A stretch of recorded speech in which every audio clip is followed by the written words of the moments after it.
Olá, estamos começando mais um podcast.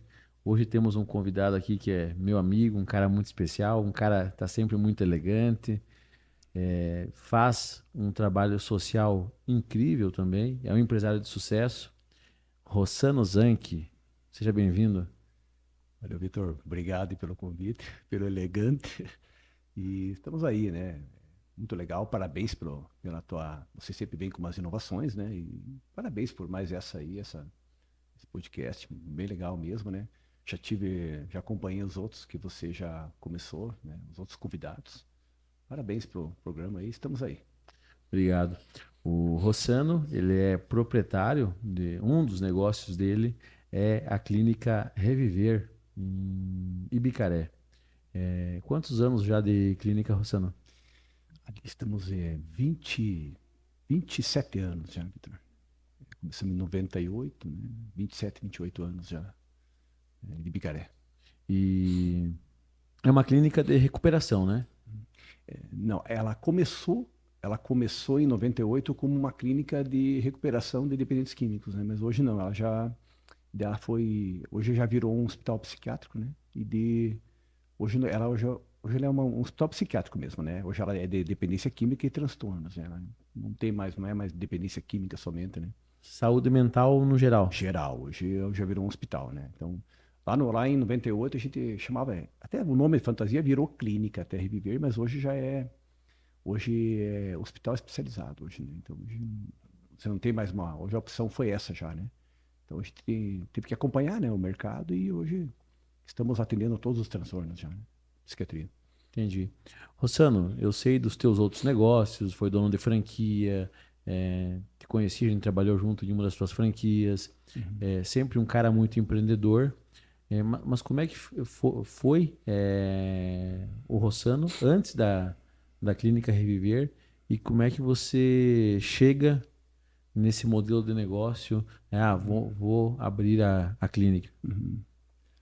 Vamos lá, que é uma autobiografia, tá quase, né? Não vou fazer tão completa, Vitor. Então, Vitor, o Rossano antes era um Rossano que eu comecei com 11 anos de idade, Vitor. Então, meu pai faleceu cedo, mas deixou um legado importante, né? Que ele ensinou nós a trabalhar muito na vida, né? E eu me lembro que eu tinha 11 anos e eu estudava, né? Daí eu falei que eu queria outro meu período eu trabalhar, né? Eu me lembro até hoje que eu falei, pai, eu queria ter meu período para ganhar um dinheiro, né? Meu período. E meu pai na época tinha uma serraria. Aí ele me arrumou lá, eu fui fazer romaneio, né? Me lembro até hoje. E com 11 anos de idade eu comecei a trabalhar meu período, fazer o romaneio na parte da tarde. Era uma máquina Facite, não sei nem se vocês chegaram a conhecer, né? Uma máquina que você... Então eu E na época, quando acabou as aulas, em novembro, dezembro, quando me falaram se eu quisesse, tinha o período integral e falaram o valor que era. Eu tinha 11 anos de idade e naquela época eles iam pagar um salário mínimo para mim. Não, eu não tô. Era muito dinheiro, tá? Eu tinha 11 anos. Eu lembro até hoje que foi o dia que eu me senti mais rico da minha vida. Eu peguei meu pagamento, eu fui no Hermes Macedo e comprei uma televisão pro meu quarto. Então, naquela época, ninguém tinha TV em quarto, então. Mas eu tinha, cara. Eu saí da. Peguei meu pagamento em dezembro, eu fui na Hermes Macedo e comprei uma TV pro meu quarto. Então, foi assim minha vida. Eu sempre trabalhei, né?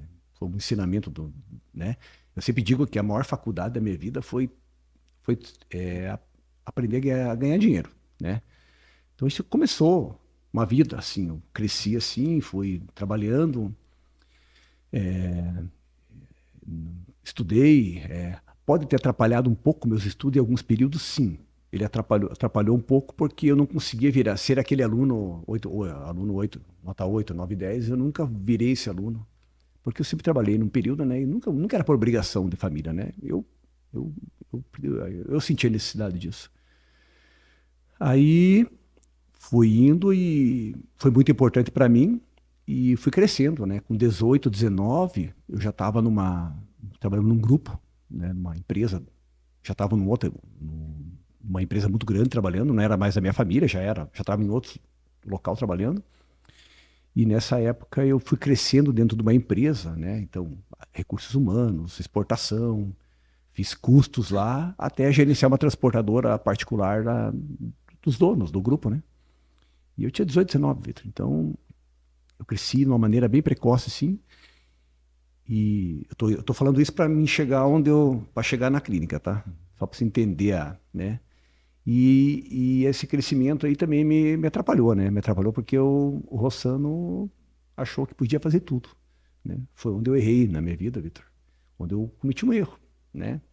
Um rapaz de 18, 19 anos, um erro onde minha família fez uma correção, né? Você está me entendendo, né? Daí Sim. o Rossano errou e a minha família me corrigiu, né? Foi onde a gente teve um contato com esse negócio, né? Onde o Rossano também viu um mercado, uma Oportunidade. oportunidade. Teu lado empreendedor já acendeu Já ali. acendeu, né? Aí me desliguei, né, do que eu fazia antes. Aí numa noite, eu e minha mãe, né? Tem que puxar minha mãe nessa história. Minha mãe, numa madrugada, eu e minha mãe conversando, minha mãe disse, ó, vamos montar uma clínica, né? E a primeira ideia foi uma visão uma mistura de empreendimento, mas tinha uma visão, tinha uma missão também, tá? Então, a clínica começou com uma mistura de empreendimento e missão, bem legal, bem, né? E trouxemos, né? Fomos para Curitiba, estudamos o que tinha de melhor lá, daí virou empreendimento mesmo, né? Virou plano de negócio, né? E daí surgiu a Clínica Reviver, né? É que eu imagino que você está num ramo também, que se você pensar só como empreendimento, não vai ser um ramo de sucesso, né? Você precisa ter esse lado que tu falou, que é a missão do negócio, né? Vitor, tem que ter, Vitor, porque você tem que se apaixonar. É diferente, né? De um ramo que é só empreendimento, que é só ticket médio, essas coisas. Não é. São pessoas. Então, quando tem pessoas envolvidas, você tem que ter um apego, né? O nosso negócio, ele cresceu porque nós tínhamos um apego às pessoas. E para você ter apego, não é só empreendimento, não é só o espírito empreendedor, né? É diferente, né? No empreendimento social, você tem que ter essa. Eu não estou falando de filantropia, essas coisas, né? Já tivemos ali, fizemos e fazemos até hoje, né? Mas para você poder crescer no empreendimento, quando ele é social e tem pessoas, você tem que ter missão e tem que ter um apego às pessoas, senão você não cresce. Rossano, pensando 27 anos atrás, quando você iniciou a clínica, existiam, acredito, muito menos tipos de drogas. Ou basicamente o que tem hoje já existia. Não é. Quando a gente montamos mudou muito, tá? Então, eu vou tentar resumir o que mudou. Entre nós abrir, na época que nós abrimos, logo depois, Vitor entrou uns 8 anos depois, logo já veio o crack, né? Não tinha, quando a gente abriu a clínica, o crack não estava na nossa região ainda. Depois logo veio, já mudou a nossa dinâmica de tratamento, né? O crack hoje fez mudar muita coisa, né? Nos tratamentos de dependência química. Mas não teve teve aumento de consumo, mas não. Volta e meia aparece uma droga nova que a gente escuta no mercado aí, mas elas vêm, saem, né? Nunca elas predominam, né? Eu me lembro de uma época, não sei se vocês vão lembrar, teve o Oxy. Tem uma época, era uma espécie de crack que ele entrou no mercado e o mercado não aceitou ele, né? Quando eu falo mercado, é o usuário e o próprio traficante, né? Porque o Oxy vinha e ele fazia muito mal, né? E o muito mal não serve para traficante e nem para usuário, né? Então era uma droga que, eu me lembro até hoje, né? Alguns pacientes chegavam bem desidratados na clínica, né? E ela fazia um mal muito rápido, né? Aí se você perguntar, mas então ela não interessa para ninguém, tá? Entendeu? Então não tem muitas drogas novas, elas aparecem, que nem agora apareceu recentemente aquela maconha sintética, né? Mas ela vem, aparece, para, né? Mas o que mais tem sempre é as mesmas de sempre, né? Não muda muito. Mas o consumo de lá para cá, ele aumentou consideravelmente? Tem muito mais usuários hoje, você diria? Hoje podemos dizer que o consumo hoje, né? Você está perguntando hoje, a gente está vivendo um aumento de consumo, sabe de que hoje? De cigarros eletrônicos. Hoje, se você perguntar o que aumentou, a cocaína, a maconha ou os cigarros eletrônicos? Mas daí, Hoje tipo, ele virou a problema. pessoa não interna por isso, né? Não, por enquanto não, né? Então, mas o consumo de drogas ele se mantém, tá? a gente tem que se basear no seguinte, né? Pode ver, você está observando muita propaganda de campanha contra as drogas na televisão? Quase nada. Faz tempo, né? Eu também faz tempo que eu não vejo mais isso. Então a gente nunca, né, sabe por que que não, eu não vi mais também, né? E a gente só acha que está aumentando o consumo quando começa as propagandas na televisão. Você vai lembrar o Crack Nem Pensar, já faz 10 anos que teve essa campanha. Eu não me lembro de outra campanha que teve, então a gente acredita que não está aumentando o consumo, tá, Vitor? Mas não que diminuiu, tá? Porque a nossa demanda, ela sempre se manteve, é uma demanda que, né, tem. Então, varia, o jovem muda. Rossano, sabe que eu nunca provei, porque eu sempre tive um medo muito grande, daqui a pouco de perder o controle, né? Falei, bah, se eu provar, vai que é correto afirmar que numa usada a pessoa ela já pode adquirir o vício, pode ficar viciada. Não, o corpo não vai usar uma vez uma substância, né? Eu quero que entendam bem, para entender bem, né? O que eu estou falando aqui. Se eu falar assim, sim, vicia na primeira, né, não tem não explicamos isso nem, não tem nenhuma explicação técnica para isso. Só que o problema é que a pessoa, né, vai sentir daqui a pouco aquela droga é a droga que você vai sentir prazer, né? Então, como é que eu vou falar assim, não, Vitor, experimente aquilo, você vai ter um prazer, mas eu não quero mais que se use, né? Uma coisa que vai te afundar, né? Então, como é que você vai experimentar algo, né? É, Você vai querer repetir de novo, entendeu? Porque quando a pessoa usa a primeira vez, ela não faz um projeto, olha, todo mundo me diz que vicia. Aí a pessoa usa uma vez só. Aí passa 2 meses, ela vai fazer uma experiência novamente. Ali ela entendeu o quê? Que a vida inteira mentiram para ela, que não vicia na primeira vez. Então já tem que deixar bem claro isso, né? Se vai viciar, você vai usando porque você não vai querendo mais parar, né? Então eu uso hoje, Vicia na sensação que é, causa. aí daqui a 2 meses eu vou usar de novo, né? Aí eu uso depois de 3 meses de novo. Aí você pergunta, ele viciou na primeira? Não, ele acreditou que não viciou porque falaram que viciava na primeira e ele já usou 3 vezes em 6 meses só. Mas ele já tá, é a progressão, tá? Né? A pergunta é, às vezes o usuário, ele não virou um usuário mais forte porque o contexto ainda não deixou. Vou dar um exemplo. Uma pessoa vai lá, usa maconha, primeira vez. Usou numa festa de sexta-feira. Daqui a pouco ele vai demorar 3 meses para usar a próxima maconha, porque no contexto dele não vai ajudar, não vai encontrar a pessoa errada de novo, né? Mas se a vida dele cerca e o grupo dele vira esse grupo mais frequente, aí acelera o processo. Não sei se conseguiu me entender. Entendi. Então, Tipo assim, vou imaginar um adolescente de uma família bem estruturada, que tem apoio dos pais, vai usar cocaína uma vez, ele vai ter a sensação, mas não vai precisar ter aquela dependência ali, porque a família dá um suporte. Agora, talvez aquele adolescente que não tem o mesmo suporte, ele vai ir muito mais fácil, porque ele vai buscar aquela sensação de complemento. vou tentar fazer um ajuste aqui, então. Vamos lá. Uma família hoje, para dizer para as famílias, né? O que é a responsabilidade dos pais hoje? É você cuidar dos grupos do teu filho, né?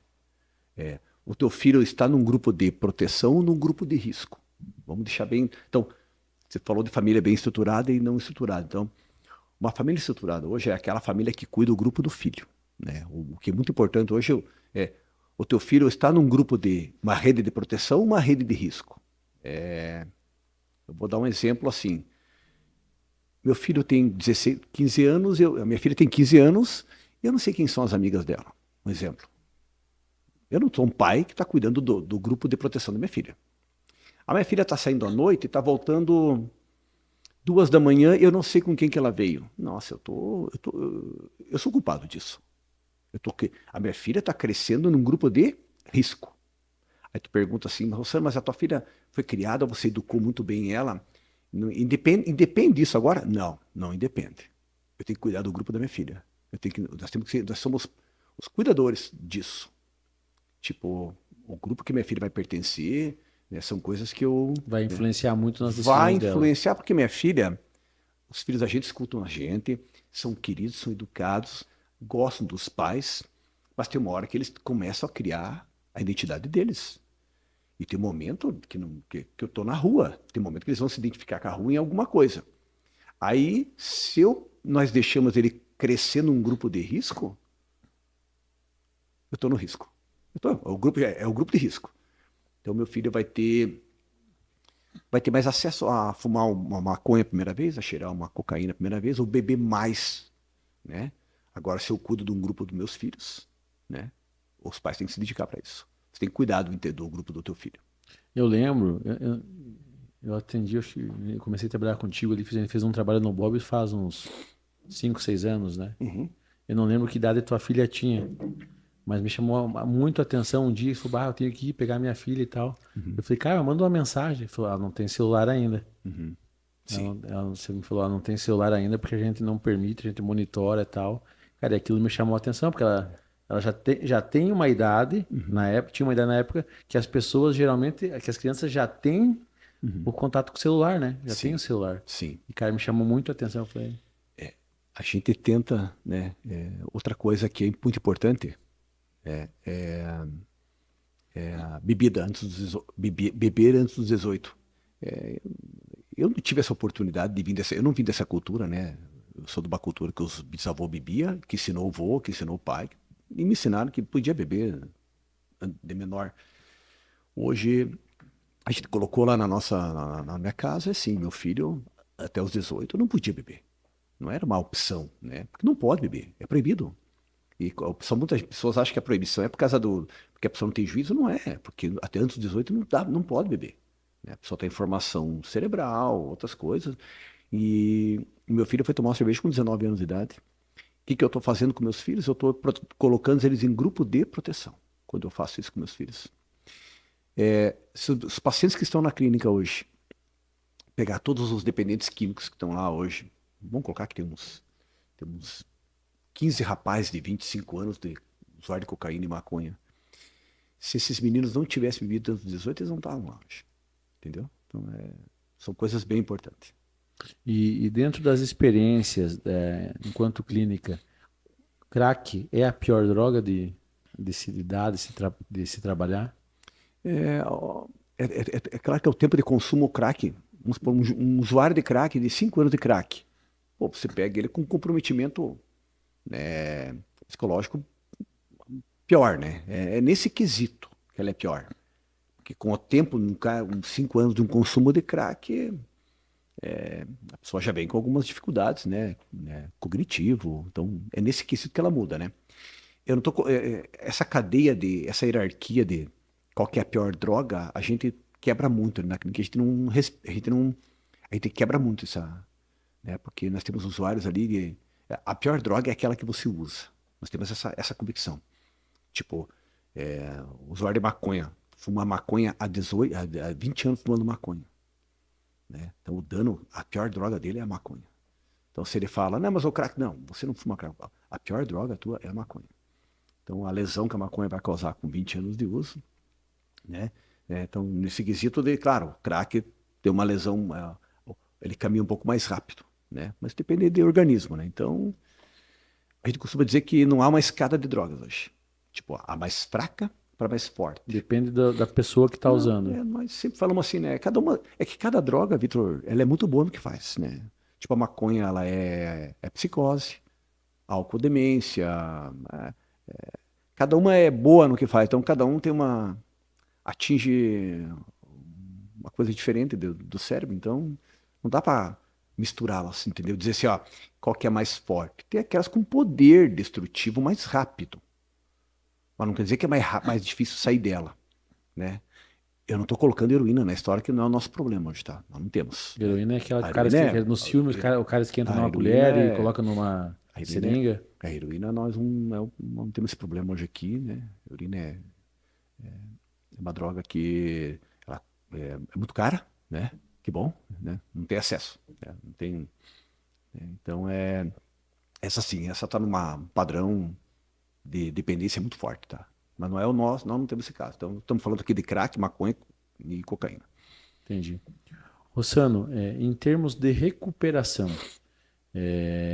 às vezes a gente escuta aí pessoas que foram internadas uma, duas, três, quatro, cinco vezes.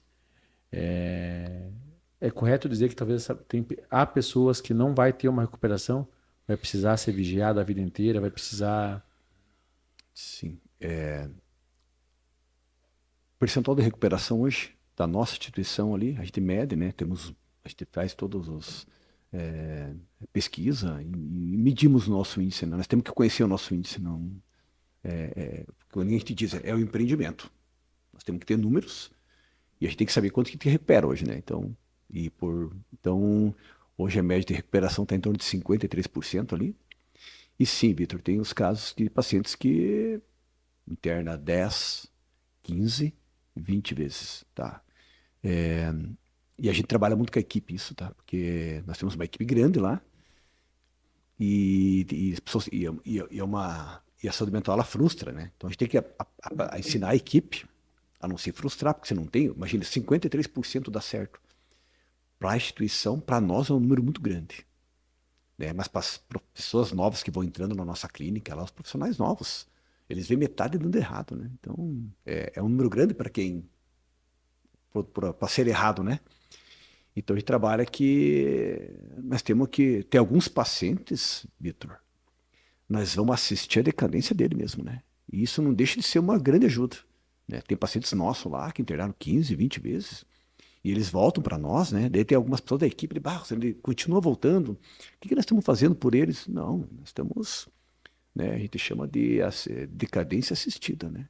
São pessoas que podiam morrer em 2, 3 anos ou trazer um prejuízo lá fora muito mais rápido.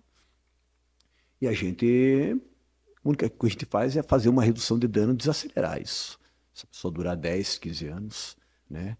E contar às vezes, mas são pacientes bem. Mas nós temos esses pacientes, sim. E existem muitos casos de pacientes agressivos que tem que. Como é que funciona? A gente assiste muito em filme, claro, aí tem aquela questão de clínica que o paciente tenta agredir o enfermeiro, tenta a qualquer modo fugir, conseguir droga. Existe muito isso ou é uma questão muito cinematográfica? Não, não, existe, Vitor. A clínica tem 27 anos, né? Agora vou puxar bem para o nosso lado, né? Acho que nós tivemos uma meia agressão na história nossa, para profissional ali dentro, né? Quando eu falo meia é porque foi de leve, uma coisa de leve, porque o que se viu, que tem filme acontece isso, né? Mas uma instituição tem que estar preparada para não acontecer isso, tá?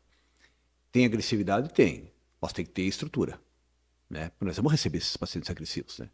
Então você tem que ter. O que é estrutura? É você ter médico 24 horas, você poder ter poder sedar um paciente, poder, né? Poder dar um conforto para o paciente. Que o paciente chega agressivo, ele está com raiva do mundo, da vida dele, da família que levou ele na força. E o trabalho do hospital é entender isso e dar conforto. O que é dar conforto nesse momento? É medicar. Medicar e não deixar esse paciente se machucar outras pessoas, né? Então a clínica tem que ter profissionalismo, né? Então você não pode contar que esse problema, né? Ele existe, tá? Então inúmeras histórias que a gente vê por aí, por fora, né? Instituições que sofrem muito com isso E aí. caso de fuga? Teve algum caso de fuga Ah, na tem, clínica? tem, tem, tem. Isso aí é o nosso, né? Eu sempre falo, né? É proibido falar na clínica quando às vezes alguém lembra disso, né? Alguém fala, Rossano, faz 6 meses que não foge ninguém. Eu falei, não fala, então. Parece que a gente fala, parece que amanhã foge. Mas tem. É, nós não somos um presídio de segurança máxima, né? Então a gente evita, a gente tem lá toda a condição para não fugir, né? Mas tem que pensar que às vezes tem paciente que entra lá dentro e planeja, né? E daí o que é o comum quando acontece? Avisar a polícia vai atrás, traz de volta. Nós somos obrigados a fazer um boletim na hora, mas nós temos uma equipe e a gente vai atrás. Geralmente a gente nem, as clínicas não têm essa obrigação. A nossa sempre, nós temos nós puxamos para nós essa responsabilidade. Uma pessoa foge, de cada 10, foge, a gente busca, né? Às vezes não tem sucesso, né? Às vezes o sucesso é do fugitivo, né? Mas a gente temos pessoas para isso, né? Também, né? Então, por isso que a clínica hoje vira uma referência, né, Vitor? Porque, cara, de novo, a gente acaba pegando exemplos que a gente vê em filmes porque Eu assisto muita série e tal, e a gente vê, às vezes, que vai pessoal algemada para recuperação, para o hospital psiquiátrico lá que tem. É, vocês recebem esse tipo de paciente que daqui a pouco cometeram um crime e tem que se recuperar ali judicialmente, de certa forma, está preso, Sim. né? Vocês têm esse tipo de paciente ali? O que que nós temos, tá? Nós temos a internação involuntária. Como é que ela funciona hoje? Há uma equipe de remoção que não é nossa, é uma empresa que a gente existe no estado aí hoje, empresas muito sérias nesse ramo, que eles vão na casa do paciente e buscam ele, né? É planejado isso com a família, né? O horário que o paciente vai estar em casa. Geralmente é um horário madrugada. É uma equipe muito profissional, chega lá, remove o paciente, pega o paciente lá e realmente é, tem um laudo médico, claro, atestando que precisa, né? Hoje é muito sério isso, né? O médico da família lá da cidade já tentou tratar esse paciente, já fizeram de tudo. E esse paciente tem um risco de morte para ele ou para outros. Então, nessa hora, a internação involuntária se faz necessária. Daí essa equipe de remoção, com o laudo do médico conhecido de família, vai lá e faz a remoção do paciente. Ela é de forma. Geralmente o paciente se entrega, as pessoas são bem. Né, vai 4, 5 pessoas que eles têm, são muito profissionais nisso, né? Tem um enfermeiro, tem um médico, tem duas pessoas que têm um manejo muito bom. E o paciente sempre vem. Ele chega na clínica, esse é o paciente que chega de maneira involuntária, né? O paciente que tu falou ali de para cumprir medidas, hoje não tem muito isso, sabe, Vitor? Não tem. Hoje, o paciente. O que acontece é o paciente ir preso, ele estar preso em algum local e os advogados conseguirem que ele cumpra, Um né, tratamento. um tratamento, desde que ele não seja um risco, né, para a instituição, né, e é um paciente que não tem risco, né, tipo, o paciente cometeu um crime grave, né, está preso por um crime grave, hoje não consegue, não. Vamos cumprir na clínica lá para não tem, né? Então, quando tem condições e há necessidade, porque se o paciente está num presídio há 3 meses, ele já está desintoxicado. Você entendeu? Ele não precisa mais de clínica, né? E se ele está com uma pena lá, né? A não ser que ele tenha um transtorno grave, mas se é dependência química, hoje os advogados não conseguem. Não, vamos lá agora. Já desintoxicou, né? Pode cumprir a pena lá, né? No crime dele. Entendi. O que seria um caso que vocês recusam? Diz, olha, nós não podemos atender. Existe um limite de vício ou de dependência que vocês se recusam a atender ou que consideram, olha, esse caso é irrecuperável, a gente não tem como atender, não pode dar suporte. Não temos. Não. A gente não pode. Até vou ter que colocar. 12 anos, criança a gente não atende. Recusamos, de 13, 12 anos abaixo, a gente recusa, tá bom? A gente não tem um. Mas de 14 para frente tu já, tu Pode, já, podemos. já Né? pode. Mas criança a gente não pode atender, tá? A gente não atende. Recusamos isso. Nós não podemos recusar nem. Teve uma época, eu me lembro até hoje, isso marcou para nós, né? Uma época, tinha uma grávida de 8 meses, usuário de crack. Eu me lembro até hoje, né? Faz muito tempo isso, né? A gente estava lá 20 anos atrás e a gente quis recusar essa grávida, né? Me lembro até hoje. E um promotor pediu internação.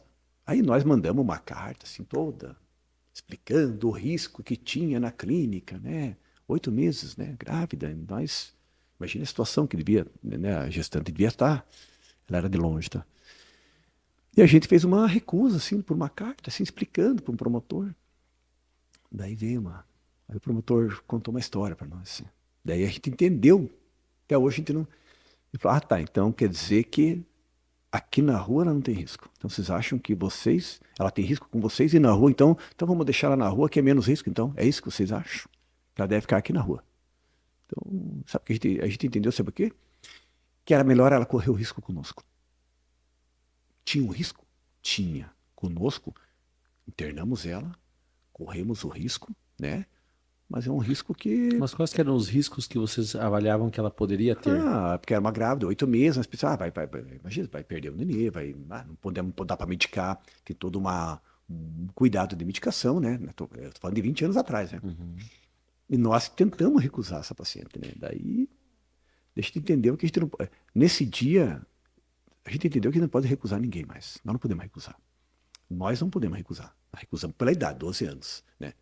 Mas não tem um caso que a gente tem o direito de falar assim, não, acho que esse caso não dá para nós. Se nós temos 27 anos de experiência, né? Com tudo que a gente fez ali, precisar recusar um caso. Eu falo para minha equipe, não, nós não podemos recusar. Não tem como. Rossano, desses 27 anos, qual que é o caso mais impactante que você teve dentro da clínica? Que te marcou, que seja positivo ou negativo? A gente não deve marcar os negativos. A gente tem uma lista. Sabe que a gente ensinou a equipe, Vitor, a não marcar caso negativo. Nós trabalhamos com eles muito isso. Sabe por quê? Porque nós temos ali, imagine, já passou 8 mil pacientes por nós ali. Que notícia que vem para nós? Nós temos uma notícia por mês de uma morte, de alguém que cometeu um suicídio. De De alguém pessoas que foram pacientes, tu Sim, disse. família liga, ó, queria que avisar que aconteceu isso. Ah, ele se matou. Ah, ele tá preso, ele morreu acidentado. Então essa notícia vem, Vitor. Essa notícia vai vindo. E essa notícia impacta. E a notícia boa, ela não precisa vir, ela não vem, né? Então, de vez em quando vem aquela, muito obrigado, só para avisar que ele está aí 10 anos que está recuperado. Eu ensinei a equipe, nós temos que fomentar, nós temos que se alimentar dessas informações, né? A da negativa, né? Nós não podemos, né? Então, a clínica hoje, nós se alimentamos das histórias boas nossas, né? Uma história boa nossa, o primeiro usuário de crack da clínica Reviver, essa é uma história boa, que eu gosto. Ele é piloto de avião, hoje, né? Então, quando as pessoas, às vezes, alguns profissionais da saúde perguntam, Rossano, se já recuperaram algum usuário de crack? Eu falei, olha, e essa história é nossa, eu acho, é a melhor história, uma das melhores histórias nossas. Sim, recuperamos o primeiro, né? Pode ser coincidência, que foi mas o primeiro caso nosso de crack. Nós recuperamos e ele é piloto de avião. Hoje, já faz 15, 18 anos, tá, Vitor? Piloto, já em linhas, um bom piloto, já livre já do problema, né? Então, entendeu? Então, essas histórias, a gente tem que lembrar das boas, tá? Porque as ruins não dá pra gente, né? Que ela é uma clínica, né? A gente lida com pessoas, né? A gente lida né? A gente lembra do primeiro óbito lá dentro, né? Me lembro até hoje, né? Isso marca a equipe. Foi em 2010 e tínhamos o primeiro óbito e isso marcou, né? O lado ruim. Daí, na época, a A gente... pessoa acaba tendo uma overdose lá dentro, algo Não, nesse não. sentido? O primeiro óbito foi de um suicídio. Né? Tivemos um suicídio, né? Então, isso é o lado negativo que marcou, né? Que, na verdade, foi o único suicídio em 27 anos dentro da instituição. Marca e faz você aprender Não, muito. marque que a família chega até aquela época, a gente me lembra até hoje, me lembra da palavra da família, olha, não se culpe, porque se ele fosse programar isso, ele programou, ele não ia, ele fez bem feito, ele não ia falhar na missão dele, né, que é o que ele queria, né, ele cometeu, ele se internou para isso, então, de certo modo, até a família deu ajudou nós, porque, como eu falei, a gente se envolve com pessoas ali.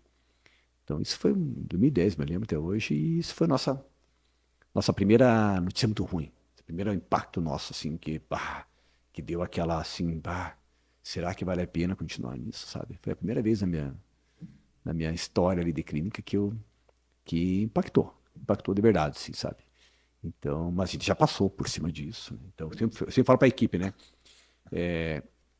Quando os pacientes fora acontece alguma coisa, a equipe, né, os profissionais chegam abatidos, assim, Rossano, aquele meu paciente lá, que estava lá, que estava em contínuo tratamento ali, adivinha que ontem aconteceu isso. Olha. Eu falo para a equipe que nós temos que dormir bem de noite, nós temos que fazer tudo por eles, nós temos que ter feito tudo, para você poder dormir bem, porque tem coisa que vai fugir da nossa governabilidade, entendeu, Vitor? Então as pessoas morrem por causa da droga, por causa das drogas e por causa da doença mental delas. Não é por causa da equipe. Eu sempre falo assim, não é clínica, né? Quando um jovem morre de drogas lá fora, ele morreu. Quem matou ele? Onde é que a equipe? Será que onde é que nós não fizemos? Gente, quem matou foi a droga. Nós não podemos, entendeu? Se responsabilizar. Nós temos que entender isso, senão a nossa saúde mental É não isso que vai bem. é isso que eu ia te perguntar agora, porque envolve vocês cuidarem da saúde mental das pessoas, mas também tem a saúde mental de vocês. Sim. Até quando que é saudável, né? Uhum. Ter essa preocupação, porque não, eu imagino que o enfermeiro, um médico teu, ele precisa, cara, dar tipo, não sei, 18 horas ali, ele precisa desligar, Uhum. porque senão a saúde mental dele vai estar, Uhum. vai entrar em depressão e tal. Então, você trabalha muito isso com a tua equipe, Rossano? O que que a gente cobra? A gente dá. Então, o suporte nosso ali é que a gente. Que eles saiam realmente da instituição. Né? A gente trabalha muito com as famílias, isso, né? Porque hoje o Whats veio para acabar com. É muito bom o WhatsApp, mas ele veio para dificultar a vida, para perder a qualidade de vida também, né, Vitor? O WhatsApp. A clínica antes do Covid, não tinha como, ninguém tinha o WhatsApp. Ninguém, nem dava a condição da família mandar um WhatsApp a hora que quisesse para saber como o paciente, né? Não que a gente não queira dar informação, mas é que nós temos que ter tempo para cuidar do paciente, não para ficar dando informação só. E tem a vida pessoal de vocês, né? Então quando veio o Covid, a gente abriu um espaço que a gente estamos conseguindo fechar agora, assim, um espaço de cada terapeuta com o contato do WhatsApp e o familiar com o contato. O que que acontece? Acontece o quê? Então, a clínica tem vários pacientes. E que horas que eu vou mandar o WhatsApp? A hora que eu tô de boa. Que horas que a família tá de bem lá fora e que lembra, não que ela lembre só nessa hora do paciente, mas ela tá trabalhando. Dela chega do trabalho, que horas? Meio-dia e pouco. WhatsApp. Ok, como é que tá? Como é que ele passou amanhã? Família trabalha até o final do dia. Que horas que ela vai mandar o WhatsApp? Às 19. Então, isso sim você estraga a qualidade de vida dos profissionais. Então, como no Covid houve toda uma tentativa de aproximação mais digital do que física, a gente teve que limitar. Então, hoje a gente está consertando isso, sabe? Para dar qualidade de vida para os nossos profissionais, tá? Essa é uma delas, tá, Vitor? E nem todo mundo é da saúde mental, né? Não, tem profissionais que vêm, não suportam, né? Não é nem questão é uma questão que não são da área, né? É uma área que não é para todos, não. Então, tem pessoas que duram 2, 3 anos na instituição, saem, vão para outro ramo, mas não é para todo mundo, não. Não é. Cara, um outro assunto que me chama muito a atenção, claro, a gente está em Santa Catarina, que hoje é disparado um dos melhores estados aí do país, seja indicador econômico, indicador de segurança. Mas como é que é, Rossano, o enfrentamento público para essas pessoas com vício, para essas pessoas que estão com a saúde mental debilitada? Porque eu sei que tu atendeu o SUS por muito tempo, né? Como é que são as políticas públicas hoje para esse problema? Eu vou responder a fase que ela está hoje, tá? Porque é por fases isso, tá? Como eu estou há 27 anos, é tudo fase, Vitor. Uma hora fica muito boa, uma hora fica ruim. Hoje estamos numa fase de muito pouco investimento. Eu atendi SUS 15 anos. A clínica atendeu 15, 16 anos, atendemos SUS. Quando a gente começou a atender o SUS, quando eu comecei a atender o SUS em 98, 99, ele tinha um bom investimento em psiquiatria, tá? Então, a gente fez o credenciamento, atendemos. Durante 6 anos o governo foi, né? Que é por aí que dá para medir por aí o investimento, né? Aí depois de 6 anos de SUS, a gente já percebeu que a gente não podia mais continuar atendendo, né, o pessoal, porque já viu que não compensava mais, né? Mas a clínica tinha uma missão, né? A gente continuou atendendo até fechar 15 anos, onde não teve condições mesmo. E já começou a virar irresponsabilidade da gestão da empresa, né? Então, hoje o governo não é uma área que o governo não assiste tão bem, eu acredito, né? Como Eu tudo, eu acho, né? Eu sou. tenho uma indignação tão grande, cara, porque dois casos que eu vou dar de exemplo. No bairro da minha mãe, desde que eu era criança, eu lembro de um senhor que agora ele faleceu há pouco tempo. Chamavam de Totão. Não sei se você ouviu falar dele. Já. Cara, esse cara desde que eu era criança até a morte dele, ele vagava na rua. Sempre bêbado, mas dava para ver que ele tinha um problema de saúde mental, porque ele agia como se fosse uma criança num corpo de adulto. Aí eu sempre me perguntei, cara, por que que o município não pega esse cara, não interna, não leva para um lugar, né? E outro caso que eu tenho é aquela Aninha que fica no sinal. Dá para ver que ela é usuária de drogas, tal. Desde que eu me lembro também, sempre foi usuária. Cara, eu fico me perguntando por que que nós não fazemos algo, a própria prefeitura, cara, pegar essa mulher, levar, tentar dar uma dignidade. Também posso estar falando besteira, talvez já tenham feito isso, né, Rossano? Mas assim, eu vejo que é muito indigno, né, que essas pessoas vivem. Não sei, tu consegue me falar alguma coisa desses casos nossos mais regionais? Eu posso te falar de não bem regionais e oeste lá. Vamos, Vitor, é feito. Eu me lembro quando a gente entendia SUS, nós internava as pessoas aqui da nossa região, do meio oeste. Tinha pacientes, né, que internavam 4, 5 vezes por ano, né, mas não se recuperavam, né? Então, havia uma vontade, né? Havia uma vontade pública, né? Internavam. Eles internam bastante, né? Então, até tem isso aí. É o que é feito em Chapecó lá hoje, né? Eles internam, tem um programa, a nossa clínica tem um convênio, né? Nós não temos SUS, mas temos um convênio com Chapecó lá, que eles tiram mesmo da rua, né? E eles internam, né? Um programa de internação involuntária. Eles têm lá, Eu já né? vi vídeos do João Rodrigues, pega na rua, vai com a van lá, não tem muita opção, tem que ir, tem que ir. A clínica abriu, né, para eles na época 2 leitos mensal só, né? Eles atenderam muito mais, mas nós só tinha à disposição de 2 para eles ali e a gente fez esse trabalho. Então o pessoal faz, sabe, Vitor? Há uma vontade, é feito, mas há muito. Mas o pós, Mas o problema, vou te contar, mas tem casos, Vitor, que não é complicado. Um exemplo, um menor, vou te dar um exemplo aqui, ó, que eu já tive lá. Um menor, 16 anos de idade, menino legal, cognitivo preservado, tipo, quer dizer, psicologicamente tá bem, tudo, né? Desintoxicado, tá? 16 anos, tem 2 anos de consumo de drogas ainda, não tem nada, tá? Social. A mãe mora no Maranhão, com um novo pai lá, e o pai dele aqui não quer saber dele. Então, como é que resolve, né? Entendeu? Como é que vai resolver um problema desse, né? Então, tem casos que são social, é social mesmo, né? Então, e o município, por exemplo, esse município que eu estou comentando, internou na instituição nossa, bancou, né? Bancou tudo, tantos meses de tratamento, investiu, né? A clínica nós tentamos fazer uma rede para tentar aproximar de pai e mãe, tentamos promover tudo isso.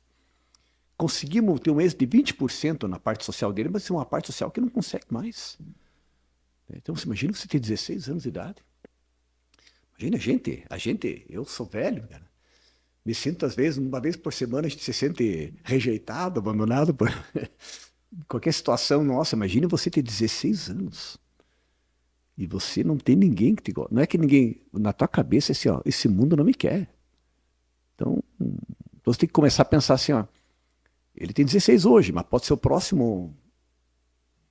Sotão ali. Cara, é um contexto, Vitor, que eu não sei, é difícil, tá? É difícil. Eu te digo assim que eu falo para a equipe, né?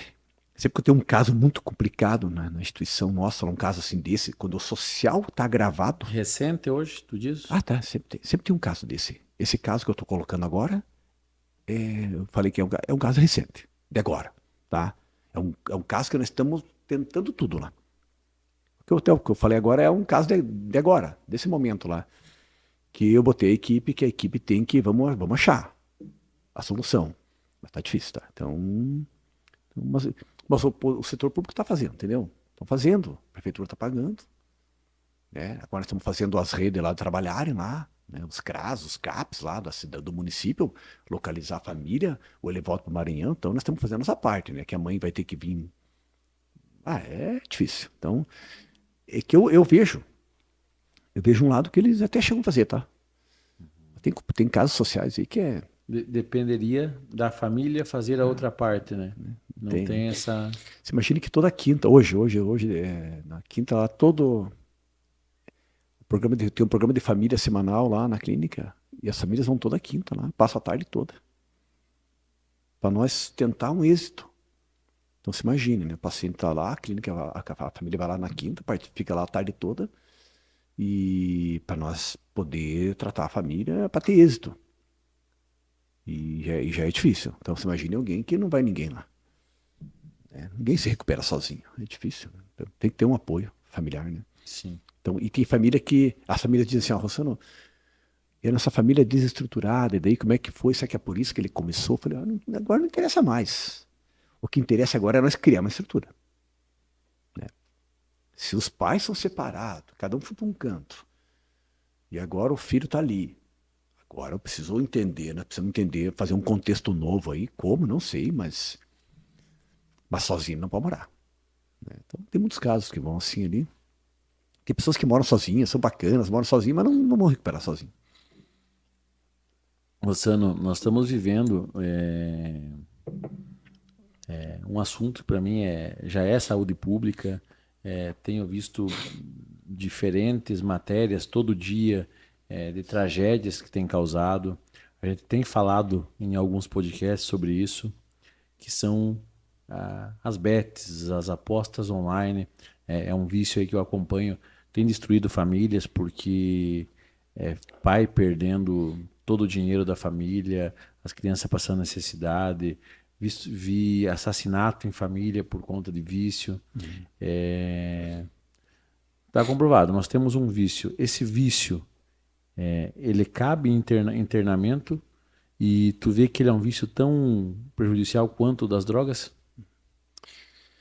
Bom, sim, cabe internamento, já temos internamento. Já tem internamento? Já tem. Estamos lidando. Esse é um problema que a gente está lidando já faz um ano e meio, assim. É o primeiro ou teve mais?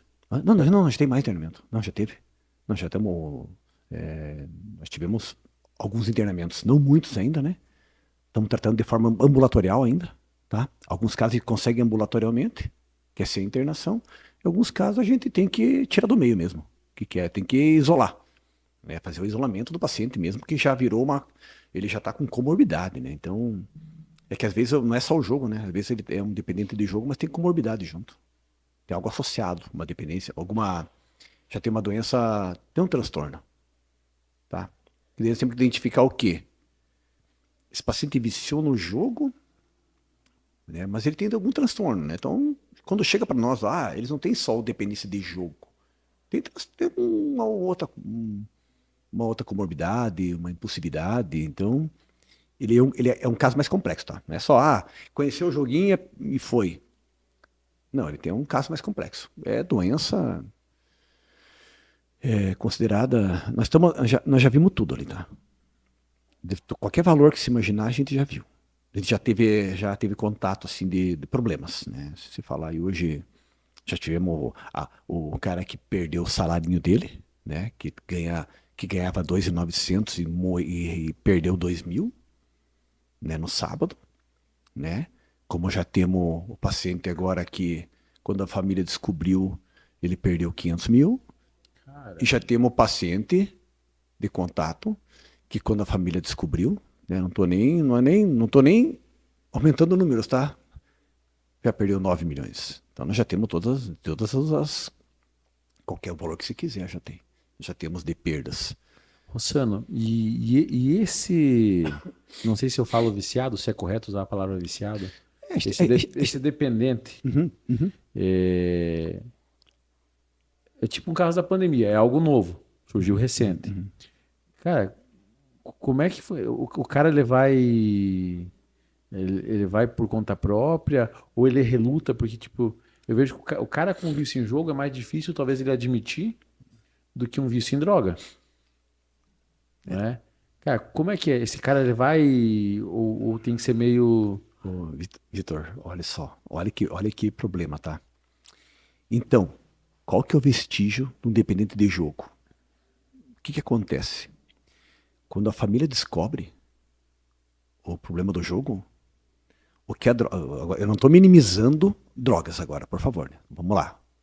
Eu não estou minimizando. Mas o que nós observamos? Que quando a família, ele é silencioso, tá? Ele não tem vestígio, não tem cheiro de álcool, não tem cheiro de maconha, não tem. O paciente não atravessou a noite acordado, não tem vestígio, né? Tá agindo normal, Não é teoricamente. cocaína, não é nada. Então o vestígio ele é silencioso. Quando a família percebe, o agiota ele tá devendo a casa já. Entendeu? Quando a família percebe que o problema é grande é quando alguém vai cobrar. Tudo que eu falo aqui, casos que a gente já presenciou.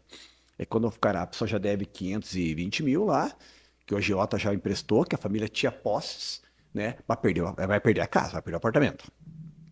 Tá? Então, quando você vê. E por que ela se torna pior ainda, né? Porque não há nenhuma substância, nenhuma droga. Um consumo financeiro, nenhuma droga supera o jogo. Você entendeu? O que um dependente nosso de cocaína, maconha, deixa de produzir ou perde em 10 anos, um usuário, um dependente de jogos, ele perde em 6 meses, Vitor. Aí, o baque, né? Agora imagine a cabeça dessa pessoa, tá? Você usou drogas, descobriu que em 10 anos você deixou de produzir, perdeu o negócio da família, sei lá, mas demorou, fez 15 anos isso. 15 anos de besteira. Nós estamos pegando dependendo de jogo que em 6 meses Causou esse dano. causou esse dano. Então a tua cabeça não tá, o teu cérebro não vai entender isso. Então esse cara pode cometer, comete suicídio. Cara, virou um problema assim. E Muito até a grande. família não tá preparada, porque tu imagina, uma coisa é tu ter um filho viciado ali que tu vai vendo, como tu falou, as coisas acontecer. Agora do nada, tu de repente recebe em casa um agiota te cobrando, tu Exato. não sabe o que é, quando tu vai ver. Tem família que quando descobre tem cheque trocado, tem 600 mil de cheque trocado na praça. Cara, É, eu tenho tentado boicotar todo artista que faz propaganda para isso, que até eles falam, jogue com, me fugiu a palavra. com juízo, sei lá, eles Tipo, jogam com. Tá, né, tá, não me veio a palavra, mas é como se estivesse com o juiz, joga com o tá. juiz ali, né? É, cara, mas assim, ó, não existe isso, né, Rosana? Não. Porque é um vício. E assim, cara, eu vejo, tipo, Galvão Bueno, Denilson, cara do esporte que, pô, o cara já fez uma carreira sólida, bonita, não precisaria ir pra esse lado que tá, cara, tá literalmente destruindo famílias, né? É que eles ganham muito, tá? O que ganha já tem influência. Pode ver que teve uns casos de polícia agora, né? É porque daí agora estão pegando um tipo de patrocínio que é com o que perde, com o que a pessoa perdeu. Ganha porcentagem. Tipo, os jogos de azar. Tem os jogos de azar e o jogo de aposta, né? São diferentes, né? O jogo de azar é aquele que você roda lá e depende da figurinha lá, que é o tigrinho. Esse é jogos de azar, né? Jogos de apostas é onde você depende de um time mais forte, entendeu? É separado isso, tá? Só lembrei aqui, jogue com responsabilidade, Ah, eles tá. usam. É querer beber com responsabilidade. Então, os jogos de. Nos jogos de azar, tinha influenciador ganhando comissão sobre arrecadação de perdas. Tipo, percentual sobre perdas, o que o pessoal perdeu. Tipo, então eles ganham nisso aí. Então eles ganham muito dinheiro. É uma coisa assim que virou. Você imagine que a pessoa tá em casa, né, e vira que nem droga. O cara vai pro banheiro jogar tigrinho. Escondido, vai no banheiro jogar tigrinho, alguém sai de casa, eu vou jogar tigrinho. É uma coisa assim, é que nem. Fica desesperado pra Não, ficar sozinho pra poder jogar. para poder jogar. Então nós já temos ali. E também temos pacientes que eram dependentes de drogas, saem, param de usar drogas e começam a jogar. Aí voltam já com duas dependências. Já tem uma propensão a vício. Já tem esses pacientes ali e não tem, né? E ela é que nem droga. No começo, né, a gente escuta. Não, mas olha aqui, ó, tá bem equilibrado, ó. Tô ganhando, tô ganhando. Você escuta muita gente falar isso. Tô ganhando. Muita gente, olha aqui, ó, dá uma olhada, ó, ganhei tanto lá na aposta, viu, ó. Aí, muita gente que você viu falando isso, você não viu mais falar nada. Né? Eu conheço pessoas que, olha aqui quanto que eu ganhei, olha quanto que eu ganhei. Eu escutei isso 2, 3 meses, lá no começo, lá atrás. Pessoas, meus conhecidos, não escuto mais, acabou. Né? Entende? É jogo. Você vai perder, vai ganhar, mas vai perder. Então, Cara, e para mim é uma falta de inteligência dessa pessoa. Porque tu imagina, você abre uma empresa e o teu lucro vem da onde? Da perda do teu usuário. Se ele ganhar, você tem prejuízo. Quem abre uma empresa para ter prejuízo? A conta não fecha? não Nunca vai fecha, não fechar, fecha, não fecha. né? Então, cara, é quase que uma... E tu falando, cara, eu vejo se nós analisar, claro, a droga, a cocaína, a droga química, não sei se ela tem um dano ao teu corpo, né? Claro que, mas assim, se você pegar o vício do jogo, ele é muito pior, né, cara? Porque ele não te causa vício, ele não te causa dano no corpo. Entendi. Então tu sempre vai estar bem ali Pra jogar. para jogar, né? Sim, sim. Tipo, a droga, pô, vamos dizer, seja o pior drogado que exista, vai chegar um momento que ou ele vai morrer, ou vai acontecer alguma coisa, o cara vai parar de Sim, sim. incomodar, até é esquisito o que eu tô falando. Aham. Mas, cara, tu imagina que o vício em jogo, o cara, a vida inteira, se ele não tratar, ele vai Vai. estar perdendo, vai estar incomodando, vai estar dando trabalho. Com certeza, né? Correto. Porque ela não. A única desvantagem ou vantagem de enxergar é porque ela deteriora rápido o patrimônio. Agora, clinicamente, não. É o que tu falou aí. Clinicamente, eu tô bem, né? Esses pacientes chegam bem, né, para nós, né? Bem que eu digo fisicamente, né? Não, mas não, mas psicologicamente eles chegam com um arraso que você não imagina.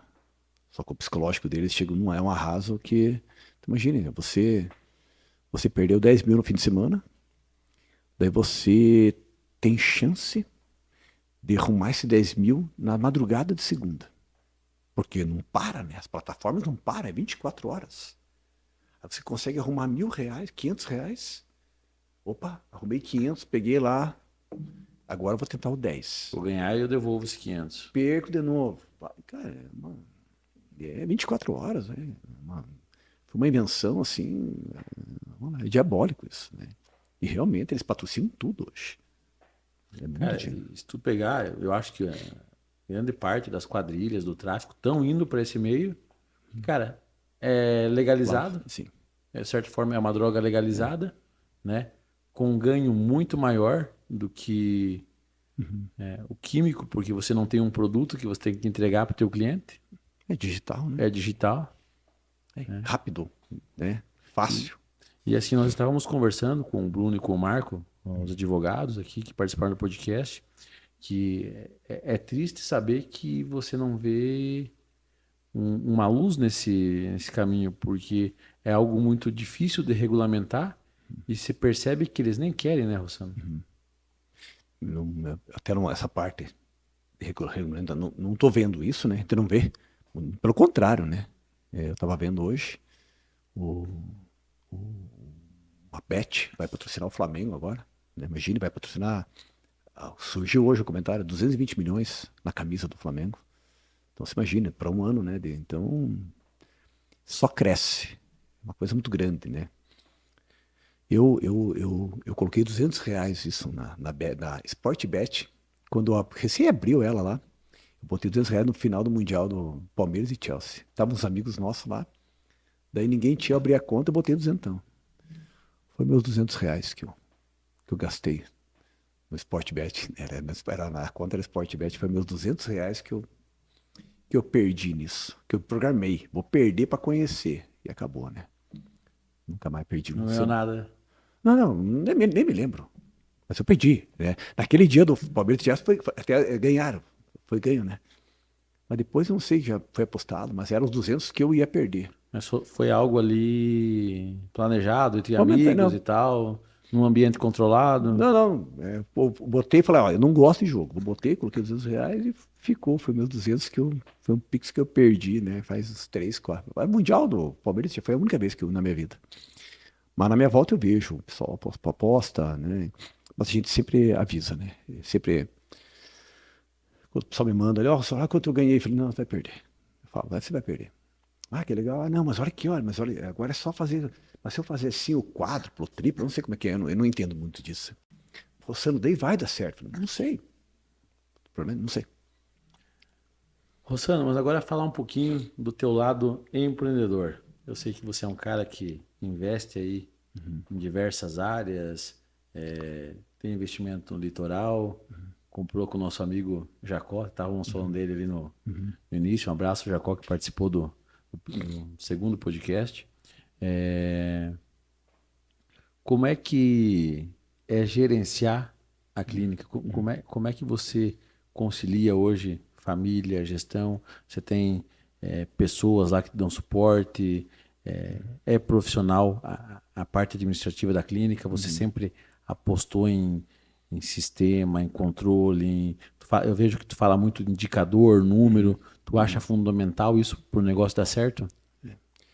É um hospital que a gente sempre fala, né? É um hospital que a gente tem que. É uma empresa, um hospital, paciente é cliente, normal. É tudo como é uma empresa normal, né? A clínica a gente. Claro que no começo não é assim, né? No começo você faz 5 tarefas. Depois começa a fazer 3 tarefas, e com 27 anos a pessoa tem que ter uma, né? Eu tenho que cuidar o meu tempo lá dentro, né? Tudo eu planejei, Vitor, para chegar hoje. Hoje eu tenho 52 anos e para mim planejar, né, uma saída, né? Não sair do meu negócio, né? Mas o tempo dela ser menor.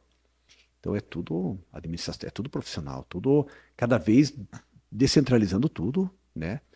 Para reviver, caminhar lá com 20% do meu tempo lá dentro, entendeu? Você não vai 20% do tempo lá, vai lá, né? Diminuindo carga horária cada vez mais. Pelo menos é o meu planejamento, né? Tem horas que tem fases que dá muito certo, tem fases que a gente tem que voltar um pouco mais e, sabe, não tem uma fórmula, assim, uma receita, né? Você tem que estar junto, né? Então, lá tem uma equipe muito grande e hoje a minha cabeça lá é sempre poder achar pessoas para mim poder, né? Cada vez mais poder o meu tempo ser menor, né? Esse é o planejamento meu, né? Essa é, quando eu falo assim, não estou falando de aposentar, mas o meu plano é esse hoje. Eu cheguei numa fase, penso eu, né? Já fui lá dos 30, me lembro, nossa, uma vez eu tinha, para mim, uma vez era abrir CNPJ, era uma dependência, Vitor. Eu tinha que abrir CNPJ, tinha que uma vez por ano abrir um CNPJ. E foi uma época que eu fiz muito isso, né? E franquias, então eu gostava. Tu abriu o Bob's Joaçaba, caçador, né? Nós abrimos o Bob de Joaçaba, caçador, videira, né? Então a gente, para Joaçaba eu trouxe, foi um trabalho desculpa, de MBA, FGV. Eu, um amigo, nós fizemos uma gestão de pessoas na FGV e a gente, um TCC, era criar empresa. Aí nós fizemos o TCC nosso, aí virou Brasil Cacau e Bob's. Nós fizemos 2 marcas para cá, na época, né? Então foi um TCC de MBA, abrimos um Bob's, né? E Brasil Cacau. E daí começamos ali, né? Então daí a gente foi gostando, daí também, como a gente gosta de abrir, você tem que saber que tem que vender também, né? Você não pode ficar com todo o CNPJ abrindo, senão você não tem braço para tudo. Eu, pelo menos, não. Foi fazendo assim, né? Daí a gente abriu o Caçador, Videira, daí a gente trouxe árabes também para cá, lá na van, né? Então isso aí a gente vai. Desafio, eu Até gosto. árabes, tu me contou, é uma história curiosa, né? Porque em uma semana tu tinha. Quando a van, que na verdade, a Árabes, quando saiu, me lembro até hoje, saiu no acho que no Éder Luiz, no portal dele, a van vai se instalar em Joçaba. Eu falei, bah, pô, me deu até um frio, cara. Porque nós tínhamos o Bob's aqui no centro. Falei, bah, agora vamos criar uma praça lá em cima. E agora, né? Vai perder aqui embaixo.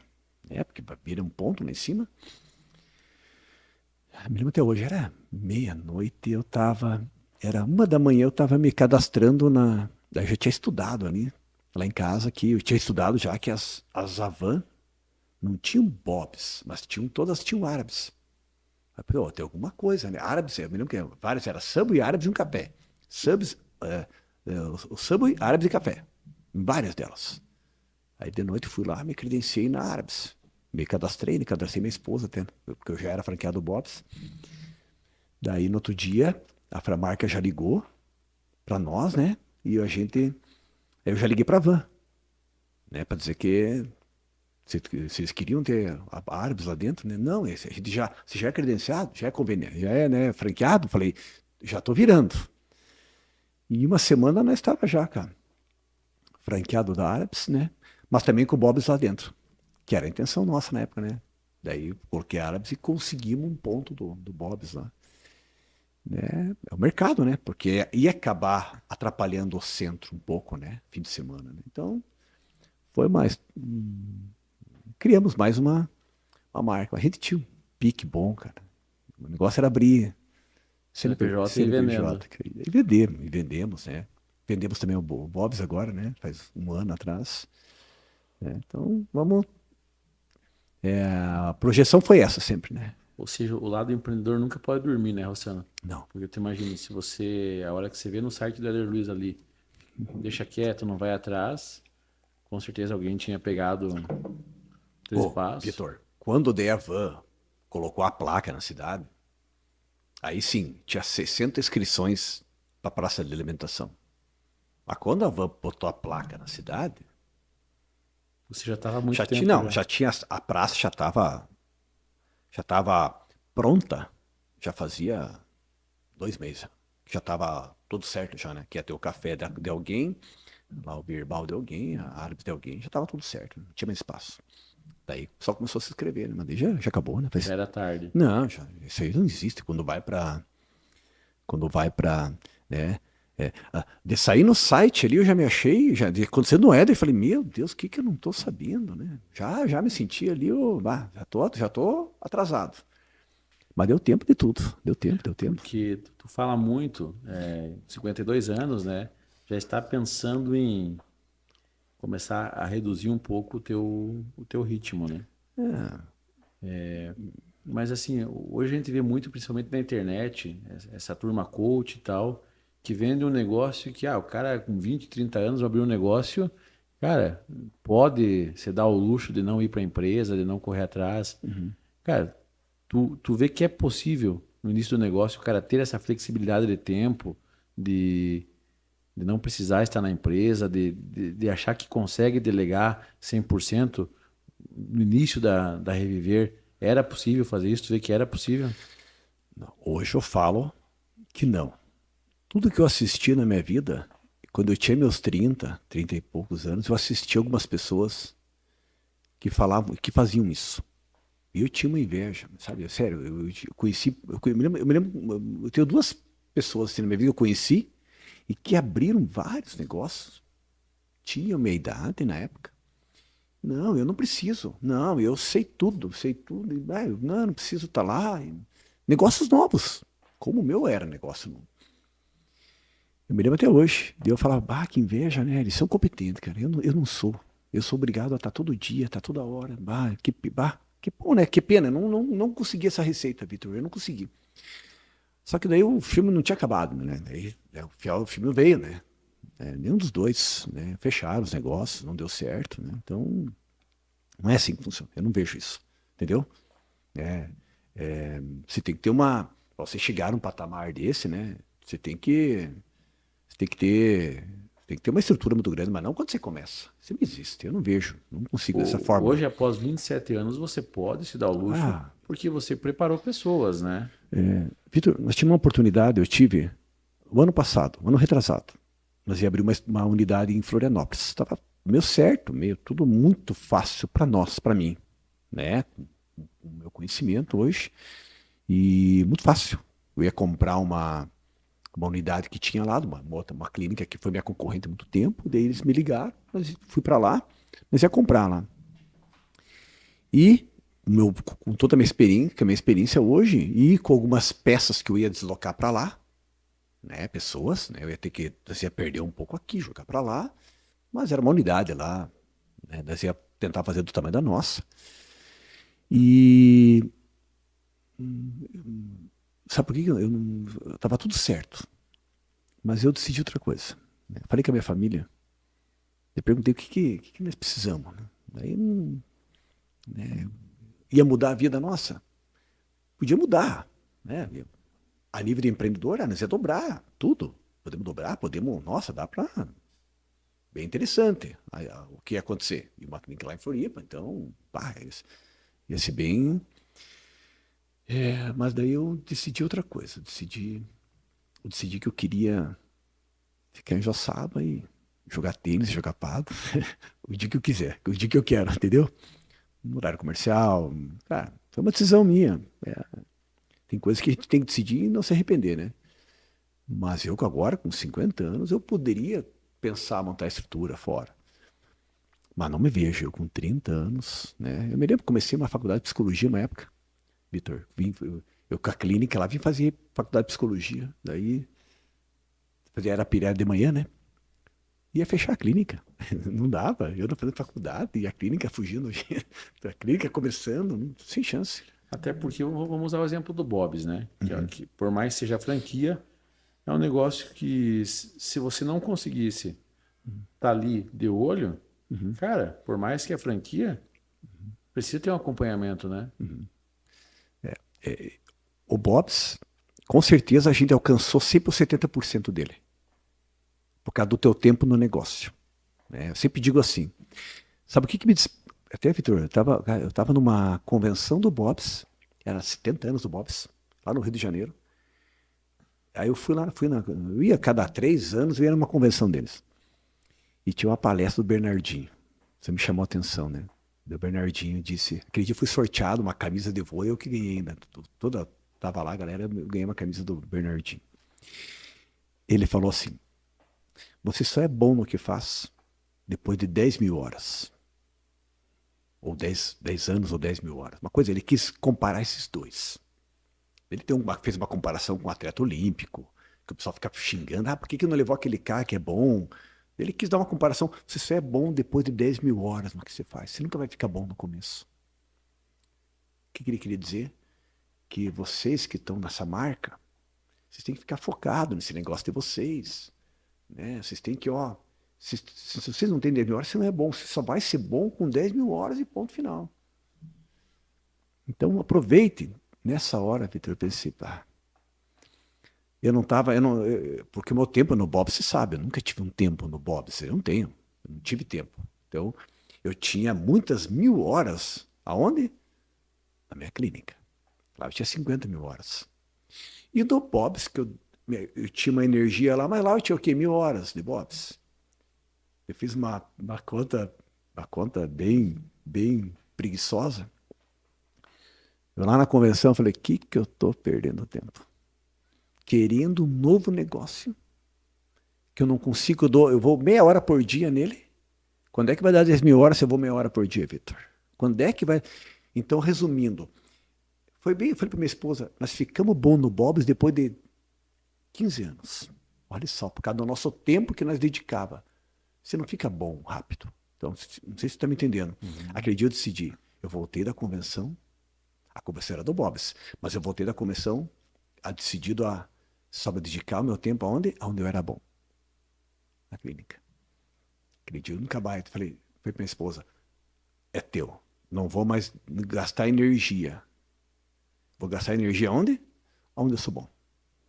Mas quando vem as pessoas para mim hoje, muitos amigos meus, Rossano, eu queria fazer uma coisinha, uma coisa fora da minha área, né? Eu queria ter um negócio paralelo. O que você acha? Falei, não sei, quer perder 500 mil, 300 ou 1 milhão? Você que sabe. E as pessoas têm uma mania de querer abrir um negocinho, né? Vão abrir um negócio. Um médico. A pessoa é médico, mas ele quer abrir um negócio. Né? E ele acha que aquilo lá vai andar sozinho. Né?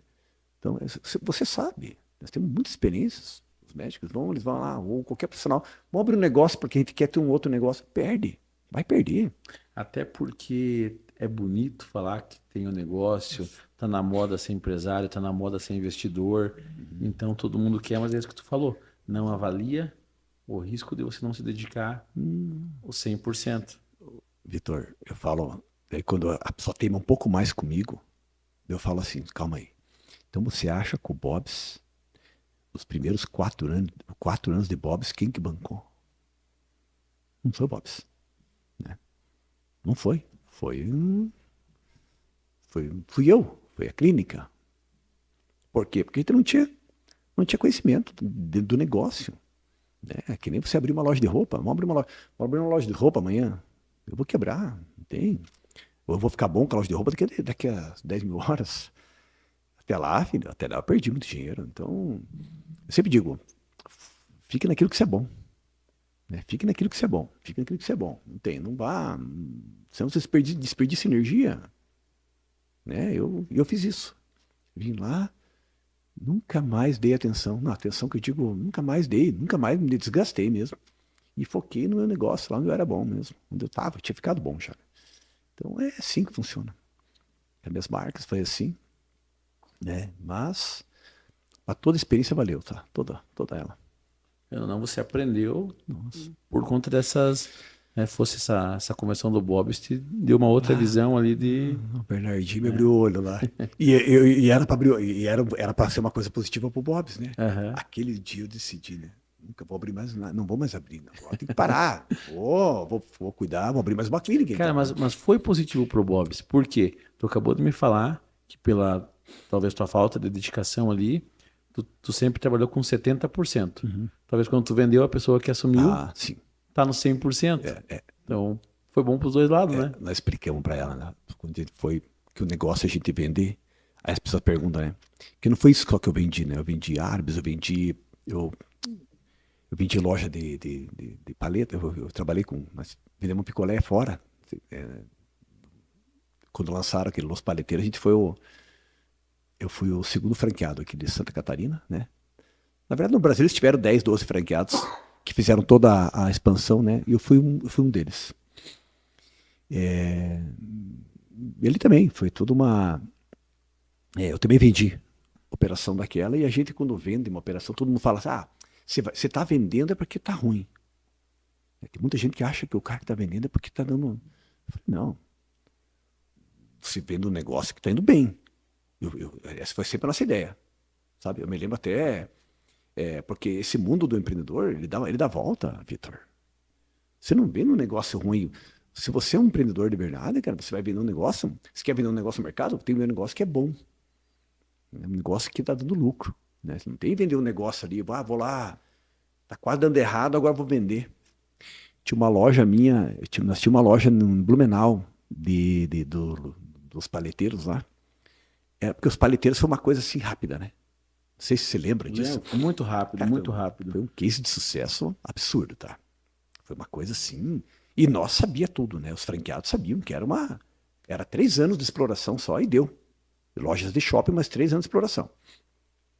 Durou 1 ano a menos por causa de uma crise em 2014 no Brasil, aí, forte, e deu uma pegada e mudou, porque era um picolé caro. Então ele pegou, o pessoal já reduziu o poder financeiro, sobremesa cara, acabou. Eu me lembro que tinha uma operação em Blumenau minha. Ela já estava 1 ano e 3 meses lá, e ela já estava numa curva decadente de venda, né? Uma operação que estava no empate, né? Foi a única, uma das poucas operações que deu errado minha, aquela. E tinha uma pessoa querendo comprar. Né? Chegou para mim, me ligou. Eu tô vendo que vocês não moram aqui. Eu falei, não moro. Mas nós queríamos comprar de vocês. Eu falei, não é boa ideia. Mas como não? Mas é um negócio bom, produto bom. Eu falei, não, produto bom, mas tá numa curva agora. Mas acho que você... Eu falei assim, então você acha que vai ser melhor que nós? Eu perguntei para ele. Esse cara, ele tinha dono de outros negócios também, né? Ele era um empresário do outro ramo. Eu perguntei para ele assim, só me responda uma pergunta. O que você é melhor que eu? Porque eu não moro aí. Estou com um funcionário tocando ali tudo, porque é uma operação prática, essa é diferente, essa é uma operação muito fácil, né? O que você é melhor que eu que você vai dar a volta por cima? E se você me convencer, eu te vendo. Te vendo amanhã. Não, porque não sei o que. Eu falei, não, então pense bem, tá? Tá numa curva esperada do negócio que vai cair. Se você achar que você dá a volta, me liga amanhã, que eu te vendo por preço e custo. Não, o cara não me ligou, né? E eu também não vendi, né? Mas faz parte, era. Se dá a volta, entendeu, Vitor? Isso Acabou aí. fechando daí? Sim, normal. Isso aí são processos, né? Teve uma parte delas, fechamos, né? Ela foi, deu o giro, acabou o processo, né? São Paulo tinha uma operação. Cara, é que isso é muito. Eu também. Veja só. Às vezes você compra um negócio, que na tua visão, você acredita que você pode dar esse 360. Né? Mas, cara, estratégia é estratégia. Né? Nem sempre os fatores dependem só de você, empreendedor, né? Eu também comprei um negócio, na época, vai lembrar, a loja de carnes, né? Consegui Sim. aumentar, tu lembra, né? Lembro, cliente. Consegui aumentar o faturamento ali razoavelmente, né? Aumentei bem o faturamento, mas chegou um ponto que a operação ainda não se pagava. Porém, em fatores que não dependiam só de mim, né? Aí eu tentei fazer uma modificação ali, Servia comida. servia comida lá, fazer um negócio mais gourmet. O prédio não comportou as reformas que Cozinha. precisava, tu lembra? A cozinha e tal. E daí a gente até adaptou uma cozinha, mas enfim, não rolou. E, cara, chegou na época eu falei, cara, preciso definir o que eu vou fazer disso aqui, vou fechar. Aí tem um colega veio e falou, Vitor, você não coloca na imobiliária para vender para alguém? Eu falei, cara, eu já fiz, mesmo pensamento, eu já fiz tudo o que podia. Fez tudo. Você entendeu? E querendo ou não, me considerei ali um cara, pelo resultado que eu conquistei, muito bom. Eu falei, cara, eu vou passar para alguém. Não tem mais o que Não fazer. tem mais. Você entendeu? Não tem espaço, não tem. O prédio, não tem como eu demolir para me adaptar. Falei, cara, sabe o que eu fiz, Rossano? Mesma coisa. Fechei o negócio e assumi o prejuízo.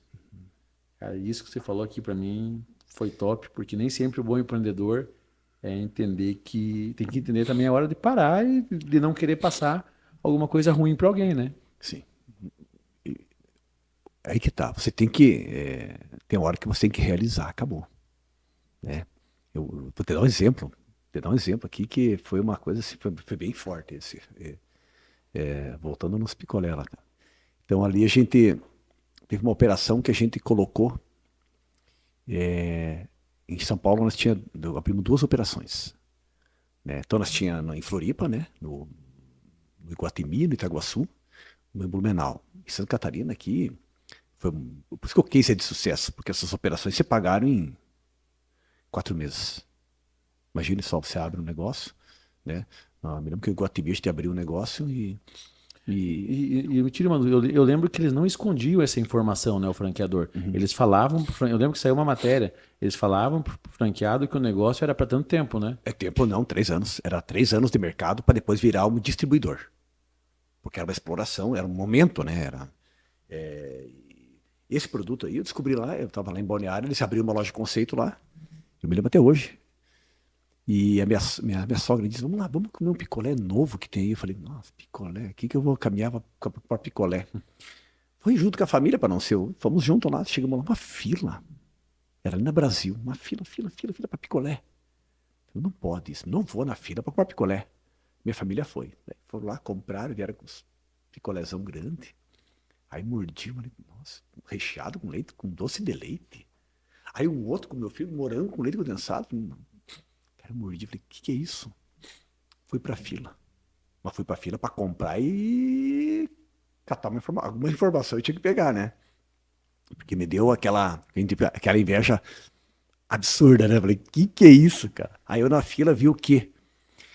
Imagine só, você com uma loja que as pessoas vão lá, consomem, não ficam lá dentro. Você só abre o plástico e a pessoa sai caminhando na rua. Imagine, gente que vai, compra e vai embora, compra e vai embora. Cara, não precisa nem sentar. Tem que produzir nada. Não, você não precisa sentar. Ninguém consome teu. Pega, abre o picolé, sai, porque o picolé você caminha com ele.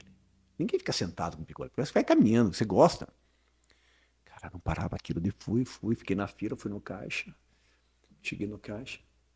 me dá uma me dá uma paleta tal ali. Me conta, isso aqui é uma franquia? Não, isso aqui os donos são de Curitiba.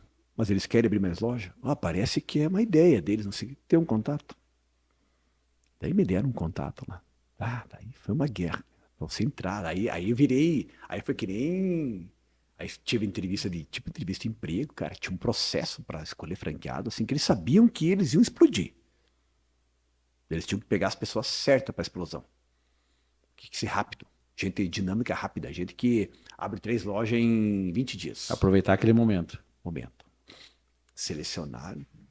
Ali eu tive uma vantagem grande, né? Aí o Bob's foi a vantagem minha, né? Imagina, nós estávamos em 3 candidatos, era 2 de Florianópolis e eu de Joaçaba. Meio Bicaré ainda, né? Acho que eu morava lá em Bicaré, né? Então, difícil. Falei, vamos lá. E o Bob's foi o carro-chefe meu. Foi onde acho que eu ganhei a entrevista ali com o Bob's. Daí abrimos todas as operações e fomos explorando todas. Deu muito lucro. Um lucro assim diferenciado mesmo, né? A própria operação no Shopping Eldorado lá foi uma. Você abre um quiosque de 7 metros quadrados. Tinha 7 metros quadrados, Vitor. Quiosque. Aí a locação, né? Era 14 mil ou 10%. O quiosquinho. E nós pagando 6 mil no Iguatemi ali. E claro que os caras falaram, 14 mil fixo. Ou 10% da venda. Lá não tem que chorar aluguel. E um espacinho pequenininho, 7 metros quadrados. Vamos ver o que vai acontecer. Primeiro mês, pagamos um boleto eu lembro até hoje, de 40 mil reais. O boleto. Aluguel. Porque o shopping escolhe, né? Uhum. Ou eles vão pro mínimo, ou vão pro máximo. Decobraram 10%. Então se imagine, nós vendemos 400 mil de picolé no mês. Num quiosque de 7 metros quadrados. Tinha uma câmara fria no estoque. Então realmente esses meninos, esse case foi uma coisa assim absurda, tá? Então ali nós ficamos 1 ano e 4 meses. Pegamos toda a curva gigante. Depois tiver queda, normal.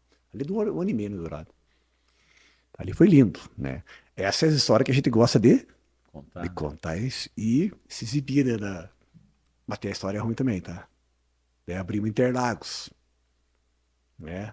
Mesma pegada, vamos pro Interlagos. Se fomos no Interlagos, lá teve um problema, eles tinham um problema muito sério lá, e era uma região diferente.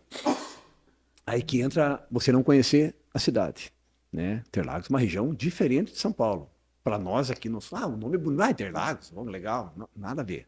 É uma região diferente, pobre, shopping gigante, e um shopping complicadíssimo. Demoramos 6 meses para poder uma aprovação lá. Resumindo, ficamos abertos 4 meses lá.